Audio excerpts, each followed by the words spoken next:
നമസ്കാരം സുഹൃത്തുക്കളെ, എന്റെ പേര് Aswathy. Welcome to Harshitham Edutech. 2026 ഏറ്റവും പ്രധാനപ്പെട്ട കറണ്ട് അഫയേഴ്സ് ക്വസ്റ്റ്യൻസിന്റെ ഡിസ്കഷൻ ആണ്.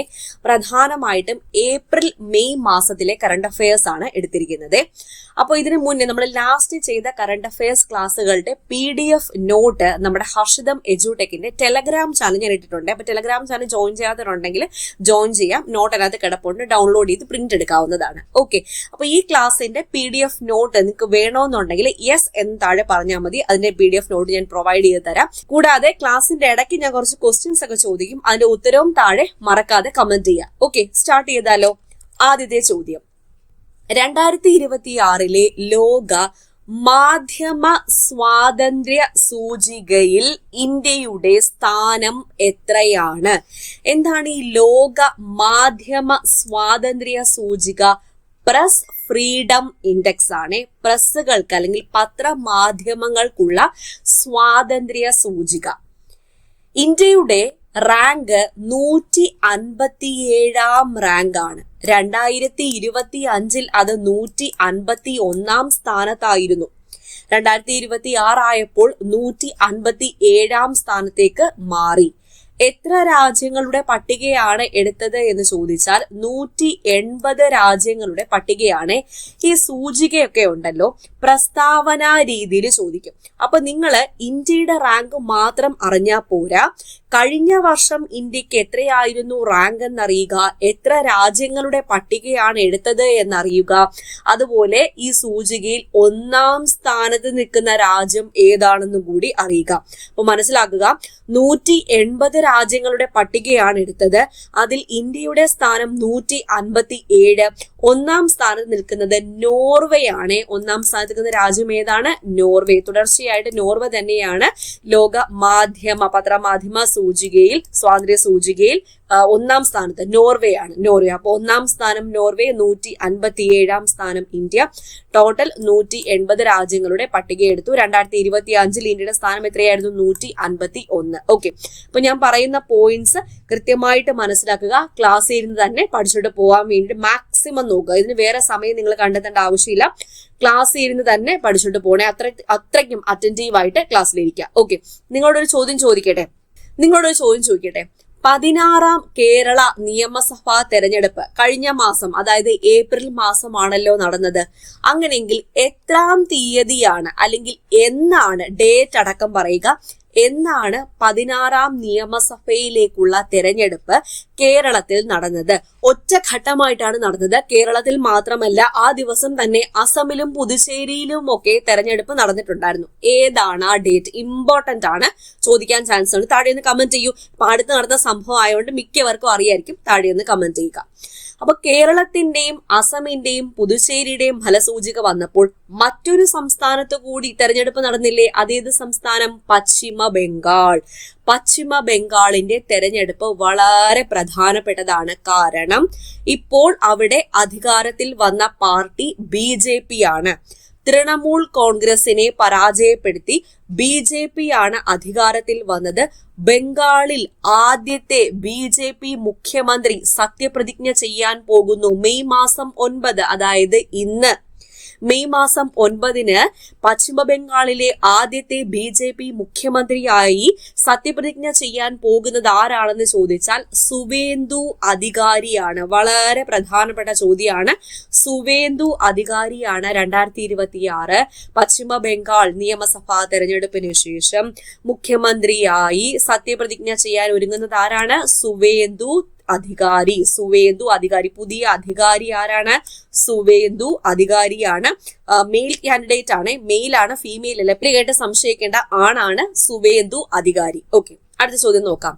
2026 മെയ് 1 അന്തരിച്ച ഇന്ത്യൻ റോക്കറ്റുകളുടെ എയറോസ്പേസ് മെക്കാനിസം എന്ന ആശയത്തിന്റെ ഉപജ്ഞാതാവായ മലയാളി ശാസ്ത്രജ്ഞൻ ആരാണെന്ന് ചോദിച്ചാൽ MK അബ്ദുൾ മജീദ് ആണ്. MK അബ്ദുൾ മജീദ്. അപ്പൊ ഈ ക്ലാസിന്റെ PDF നമ്മുടെ ടെലഗ്രാം ചാനലിൽ ഇട്ട് തരണമെന്നുണ്ടെങ്കിൽ യെസ് എന്താഴെ കമന്റ് ചെയ്താൽ മതി. അപ്പൊ 3 ചോദ്യങ്ങൾ കിട്ടിയല്ലോ.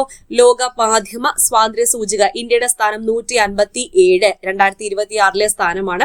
സുവേന്ദു അധികാരിയാണ്. പശ്ചിമ ബംഗാൾ പുതിയ മുഖ്യമന്ത്രി MK മജീദ് അടുത്തിടെ അന്തരിച്ച ISROയുടെ ശാസ്ത്രജ്ഞനാണ്. ഓക്കെ, അടുത്ത പോയിന്റിലേക്ക് പോകാം. അതിനു മുന്നേ നമ്മുടെ LDCയുടെ ആദ്യത്തെ ബാച്ച് സക്സസ്ഫുള്ളി റൺ ചെയ്തുകൊണ്ടിരിക്കുകയാണ്. അതിന്റെ അഡ്മിഷൻ എല്ലാം ക്ലോസ് ആയി കഴിഞ്ഞു. ഒരുപാട് പേർക്കൊന്നും നമ്മുടെ LDC ബാച്ച് അറിയാനും പറ്റില്ല, കേറാനും പറ്റില്ല. അപ്പൊ അവർക്കൊക്കെ വേണ്ടിയിട്ട് പുതിയൊരു ബാച്ച്, രണ്ടാമത്തെ ബാച്ച് നമ്മുടെ ഹർഷിതം എഡ്യൂടെക് ആപ്പിൽ ഉടനെ തന്നെ ആരംഭിക്കുകയാണ്. ക്ലാസ്സുകൾ അഡ്മിഷൻ സ്റ്റാർട്ട് ചെയ്തിട്ടുണ്ട്. അപ്പൊ അഡ്മിഷൻ ഇപ്പോൾ നടന്നുകൊണ്ടേയിരിക്കുന്നു. ഫസ്റ്റ് ബാച്ച് പോലെ തന്നെ ലിമിറ്റഡ് സീറ്റേ വെച്ചിട്ടുള്ളൂ. അപ്പോൾ ഞാൻ സർക്കാർ ജോലി നേടിയ വഴികളിലൂടെ നിങ്ങളെയും നയിക്കുക എന്ന ലക്ഷ്യത്തോടെ ആരംഭിക്കുന്ന ബാച്ചാണ്. അതുകൊണ്ട് തന്നെ ഒരുപാട് പേർക്കൊന്നും സീറ്റില്ല. നമ്മുടെ ബാച്ചിൽ കയറിയ കുട്ടികളെ മാക്സിമം നന്നായിട്ട് പഠിപ്പിക്കുക, മാക്സിമം ഒരു ഉയർന്ന റാങ്ക് തന്നെ അവർക്ക് വാങ്ങിക്കൊടുക്കുക എന്ന ലക്ഷ്യത്തോടു കൂടി സ്റ്റാർട്ട് ചെയ്യുന്ന ബാച്ചാണ്. ഫുൾ സിലബസ് കവറേജ് ആണ്, including short current affairs, monthly current affairs, PSC previous questions, related ഫാക്ട്സിന്റെ ഡിസ്കഷൻ. പിന്നെ ഫുൾ സിലബസ് കവറേജ് എന്ന് പറയുമ്പോൾ സ്പെഷ്യൽ ടോപ്പിക്സ് ഉൾപ്പെടെ ഒന്നും നിങ്ങൾക്ക് പുറത്തുനിന്ന് പഠിക്കുന്നതായിട്ട് വരത്തില്ല. ഇംഗ്ലീഷ്, മലയാളം, മാത്സ്, GK എല്ലാ കാര്യങ്ങളും നമ്മൾ തന്നെ ക്ലാസ് എടുക്കുന്നതാണ്.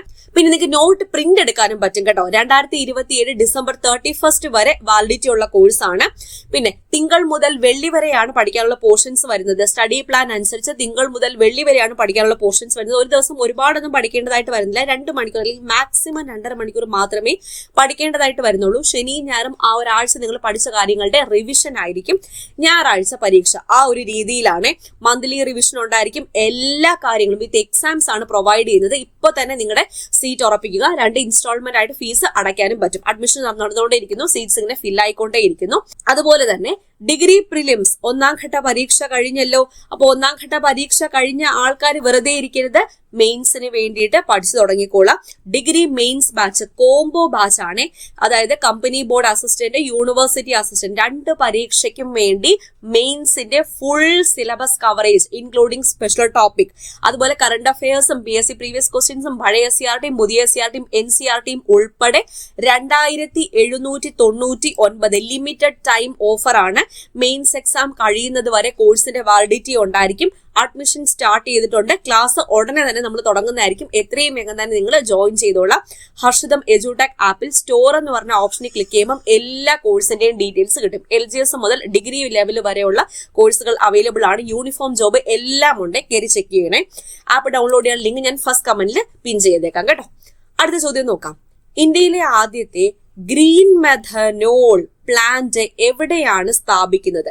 ഗ്രീൻ മെഥനോൾ എന്ന് പറയുമ്പോൾ തന്നെ ഓർക്കുക, പരിസ്ഥിതി സൗഹാർദ്ദപരമായ ഊർജ പദ്ധതിയാണ്. പരിസ്ഥിതിക്ക് ദോഷമൊന്നും ചെയ്യാതെയുള്ള ഊർജ പദ്ധതിയാണ് ഈ ഗ്രീൻ മെഥനോൾ പ്ലാന്റ്. അപ്പൊ ഇന്ത്യയിലെ തന്നെ ആദ്യത്തെ ഗ്രീൻ മെഥനോൾ പ്ലാന്റ് സ്ഥാപിക്കുന്നത് എവിടെയാണെന്ന് ചോദിച്ചാൽ ഗുജറാത്തിലെ കച്ചിലാണ്. ഏത് പോർട്ടിൽ? കാൺല പോർട്ടിൽ. ഗുജറാത്തിലെ കച്ചിൽ കാൺല പോർട്ടിലാണ് ഇന്ത്യയിലെ ആദ്യത്തെ ഗ്രീൻ മെഥനോൾ പ്ലാന്റ് സ്ഥാപിക്കുന്നത്. കിട്ടിയല്ലോ. അടുത്ത ചോദ്യം. IPL 2026 സീസണിൽ ഡൽഹി ക്യാപിറ്റൽസിനെതിരെ നടന്ന മത്സരത്തിൽ 47 പന്തിൽ സെഞ്ചുറി നേടി റെക്കോർഡിട്ട കൊൽക്കത്ത നൈറ്റ് റൈഡേഴ്സ് താരമാണ് ഫിൻ അലൻ. 47 പന്തിലാണ് ഇദ്ദേഹം സെഞ്ചുറി നേടിയത്. ഡൽഹി ക്യാപിറ്റൽസിനെതിരെ നടന്ന മത്സരത്തിൽ ഇത് ഏത് ടീമിലെ താരമാണ് ഇദ്ദേഹം? Finn Allen Kolkata Knight Riders താരമാണ്. ഓർക്കുക. 2026 കേരള നിയമസഭാ തെരഞ്ഞെടുപ്പിൽ വിജയിച്ച മുന്നണി ഐക്യ ജനാധിപത്യ മുന്നണി UDF ആണ് വിജയിച്ചത്. 890 സ്ഥാനാർത്ഥികളാണ് ആകെ മത്സരിച്ചത്. 140 നിയമസഭാ മണ്ഡലങ്ങളിലായി നടന്ന തെരഞ്ഞെടുപ്പ്. എന്നാണ് തെരഞ്ഞെടുപ്പ് നടന്നത്? താഴെ നിന്ന് കമന്റ് ചെയ്യണേ. ഇപ്പൊ UDF ആണ് ജയിച്ചത്. 102 സീറ്റിൽ UDF ജയിച്ചു. BJPക്ക് 3 സീറ്റും കിട്ടിയിട്ടുണ്ട്. ഏതൊക്കെ മണ്ഡലം? നേമം, കഴക്കൂട്ടം, ചാത്തന്നൂർ. സ്ഥാനാർത്ഥികളെയും കൂടെ ഓർക്കുക. നേമത്ത് ജയിച്ചത് ആരാണ്? രാജീവ് ചന്ദ്രശേഖർ. കഴക്കൂട്ടത്ത് ജയിച്ചതാണ് മുരളീധരൻ, V മുരളീധരൻ. ഇനി ചാത്തന്നൂർ ജയിച്ചത് BB ഗോപകുമാർ. ഇവര് 3 പേരുമാണ് നിയമസഭയിലേക്ക് 16ാം നിയമസഭയിലേക്ക് എത്തുന്ന BJP സ്ഥാനാർത്ഥികൾ. ഓർക്കുമല്ലോ, 3 സീറ്റ് BJPക്ക് കിട്ടി. UDFന് 102 സീറ്റും കിട്ടി. ഇനി അടുത്ത ചോദ്യം. പഞ്ചായത്ത് അഡ്വാൻസ്മെന്റ് സൂചിക പ്രകാരം 2026 ഇന്ത്യയിലെ ഏറ്റവും മികച്ച പഞ്ചായത്തായി തെരഞ്ഞെടുക്കപ്പെട്ടത് ചെറുതന പഞ്ചായത്താണ്. ആലപ്പുഴ ജില്ലയിലെ ചെറുതന പഞ്ചായത്ത് വളരെ പ്രധാനപ്പെട്ടത്. പഞ്ചായത്ത് അഡ്വാൻസ്മെന്റ് സൂചിക. ദേശീയ പഞ്ചായത്തി രാജ് ദിനം എന്നാണ്. അത് ഞാൻ ഈ ക്ലാസ്സിൽ പറയുന്നുണ്ട്, അറിയുന്നവർ താഴെ ഒന്ന് കമന്റ് ചെയ്യുക. എപ്പോഴും ചോദിക്കുന്ന ചോദ്യമാണ്. ഏപ്രിൽ മാസത്തിലെ ഒരു ദിനമാണ് ദേശീയ പഞ്ചായത്തി രാജ് ദിനം. അറിയുന്നവർ താഴെ ഒന്ന് കമന്റ് ചെയ്യുക. അപ്പൊ പഞ്ചായത്തിന്റെ കാര്യം പറഞ്ഞപ്പോഴാണ് ഒരു ചോദ്യം കൂടി ചോദിച്ചോട്ടെ. ദേശീയ പഞ്ചായത്തി രാജ് ദിനം എന്നാണ്, ഏപ്രിൽ മാസത്തിലെ ഒരു ദിനമാണ്. ഈ ക്ലാസ്സിൽ തന്നെ ഞാൻ പറയുന്നുണ്ട്. ഓക്കെ, അപ്പൊ ഈ സ്ലൈഡിൽ ഡിസ്കസ് ചെയ്ത പോയിന്റ്സ് ഏതൊക്കെയാണ്? ഇന്ത്യയിലെ ആദ്യത്തെ ഗ്രീൻ മെഥനോൾ പ്ലാന്റ് സ്ഥാപിച്ചത് കച്ച്, ഗുജറാത്ത്. IPL 2026 സീസണിൽ ഡൽഹി ക്യാപിറ്റൽസിനെതിരെ നടന്ന മത്സരത്തിൽ 47 പന്തിൽ സെഞ്ചുറി നേടി റെക്കോർഡിട്ട താരം കൊൽക്കത്ത നൈറ്റ് റൈഡേഴ്സ് താരമാണ് ഫിൻ അലൻ. UDF ആണ് 2026 കേരള നിയമസഭാ തെരഞ്ഞെടുപ്പിൽ വിജയിച്ച മുന്നണി. ആലപ്പുഴ ജില്ലയിലെ ചെറുതന പഞ്ചായത്ത് അഡ്വാൻസ്മെന്റ് സൂചികയിൽ ഇന്ത്യയിലെ മികച്ച പഞ്ചായത്തായി തെരഞ്ഞെടുക്കപ്പെട്ടു. 2026 മെയ് 5 മുതൽ 15 വരെ നടക്കുന്ന പ്രശസ്തമായ തെയ്യം ഉത്സവം ഒരു സംഗമമായിരുന്നു. അതുകൊണ്ടാണ് ഈ പോയിന്റ് ഞാൻ ഉൾപ്പെടുത്തിയത്. തെയ്യം സംഗമമായിരുന്നു. ഉത്സവം നടന്നത് ഏത് ജില്ലയിലാണ്? കാസർഗോഡ് ജില്ല. ഇങ്ങനെ ചോദിക്കുന്നേക്കാളും ഇങ്ങനെ ചോദിക്കും. ചീമേനി വിഷ്ണുമൂർത്തി ക്ഷേത്രം. ചീമേനി എന്ന് കേൾക്കുമ്പോൾ തന്നെ നമ്മൾ കേരള ഹിസ്റ്ററിയിൽ പഠിച്ചിട്ടുള്ള സ്ഥലമല്ലേ, അത് ഏത് ജില്ല എന്ന് ചോദിക്കും. കാസർഗോഡ് ജില്ല. ചീമേനി കാസർഗോഡ് ജില്ലയാണ്. ചീമേനി വിഷ്ണുമൂർത്തി ക്ഷേത്രത്തിലാണ് തെയ്യം സംഗമം നടന്നത്. അടുത്ത ചോദ്യം. 2026 മെയ് മാസത്തിൽ ലൈഫ് സ്റ്റൈൽ ഡിസീസസ് അഥവാ ജീവിതശൈലി രോഗങ്ങൾ ഏതൊക്കെയാണ്? പ്രമേഹം, പൊണ്ണത്തടി, അതുപോലെ കൊളസ്ട്രോള്, രക്തസമ്മർദ്ദം, ഇവയൊക്കെ ലൈഫ് സ്റ്റൈൽ ഡിസീസുകളാണ്. അപ്പൊ ലൈഫ് സ്റ്റൈൽ ഡിസീസ് കൺട്രോൾ പദ്ധതിയിൽ 1ാം സ്ഥാനം നിലനിർത്തിയ സംസ്ഥാനം ഏത്? അപ്പൊ 1ാം സ്ഥാനത്തെത്തിയ സംസ്ഥാനം ഏതാണെന്ന് കറണ്ട് അഫയേഴ്സിൽ PSC മുന്നേ ചോദിച്ചിട്ടുണ്ട്. 2026 വീണ്ടും 1ാം സ്ഥാനത്തെത്തിയത് കേരളം തന്നെയാണ്. അപ്പോൾ ലൈഫ് സ്റ്റൈൽ ഡിസീസ് കൺട്രോൾ ചെയ്യുന്നതിൽ കേരളത്തിന്റെ പ്രവർത്തനങ്ങളിലെ മികവ് പരിഗണിച്ച് 1ാം സ്ഥാനം തന്നെ കേരളം നിലനിർത്തിയിട്ടുണ്ട്. ഓക്കെ, അടുത്ത ചോദ്യം. വിദ്യാർത്ഥികൾക്കിടയിൽ ബഹിരാകാശ ശാസ്ത്ര അവബോധം വളർത്തുന്നതിന് വേണ്ടി ISRO ആരംഭിച്ച പരിശീലന പരിപാടിയാണ് സ്റ്റാർട്ട് 2026. സ്റ്റാർട്ടിനൊരു ഫുൾ ഫോം ഉണ്ടേ. Space science and technology awareness training എന്നതാണ് സ്റ്റാർട്ടിന്റെ full form. Space science and technology awareness training. ഈ സ്റ്റാർട്ട് എന്നത് ബിരുദാനന്തര വിദ്യാർത്ഥികൾക്ക് വേണ്ടിയിട്ടാണ്, സ്കൂൾ കുട്ടികൾക്ക് വേണ്ടിയിട്ടുള്ളതല്ല. ബിരുദാനന്തര വിദ്യാർത്ഥികൾക്ക് വേണ്ടിയിട്ടുള്ള ഒരു പരിപാടിയാണ്. വിദ്യാർത്ഥികൾക്കിടയിൽ ബഹിരാകാശ ശാസ്ത്ര അവബോധം വളർത്തുന്നതിന് വേണ്ടി. ഈ സ്ലൈഡിൽ പറഞ്ഞ 3 ചോദ്യവും കിട്ടിയല്ലോ പിള്ളേരെ? കിട്ടിയെങ്കിൽ എസ് എന്ന് താഴെ പറഞ്ഞ് നിങ്ങൾ കറക്റ്റ് നല്ല അറ്റൻറ്റീവ് ആയിട്ടിരുന്നേ. വേറെ ഒരു ചിന്തയും മനസ്സിലില്ലാതെ ക്ലാസ് പഠിക്കാൻ വേണ്ടി മാത്രം ഇരിക്കുക. അങ്ങനെയെങ്കിൽ നിങ്ങൾക്ക് കറണ്ട് അഫയേഴ്സ് ഷുവർ ആയിട്ടും സ്കോർ ചെയ്യാൻ പറ്റും കേട്ടോ. കറണ്ട് അഫയേഴ്സ് ബുദ്ധിമുട്ടി പഠിക്കരുത്, ഇഷ്ടപ്പെട്ട് പഠിക്കുക. അതുപോലെ തന്നെയാണ് ഹർഷിതം എഡ്യൂടെക്കിലെ എല്ലാ ക്ലാസ്സുകളും ഞാൻ അറേഞ്ച് ചെയ്തിരിക്കുന്നത്. ഒരിക്കലും നിങ്ങൾ ബുദ്ധിമുട്ടി പഠിക്കരുത്. നിങ്ങൾക്ക് ജോലി വേണം എന്ന ആഗ്രഹത്തോടെ ഇഷ്ടത്തോടു കൂടി പഠിക്കുക, ലളിതമായിട്ട് പഠിക്കുക. ഒരുപാട് ഓവർ ടെൻസ്ഡ് ആയിട്ട് പഠിക്കേണ്ട, ലളിതമായിട്ട് പഠിക്കുക. ജോലി നിങ്ങളുടെ കയ്യിലിരിക്കും. ഞാനൊരു സർക്കാർ ജോലി നേടിയ വ്യക്തി ആയതുകൊണ്ട് തന്നെ എനിക്ക് ഉറപ്പിച്ച് പറയാൻ പറ്റും, സർക്കാർ ജോലി വാങ്ങുക എന്നത് ഒരു ബാലികേറാ മലയേ അല്ല.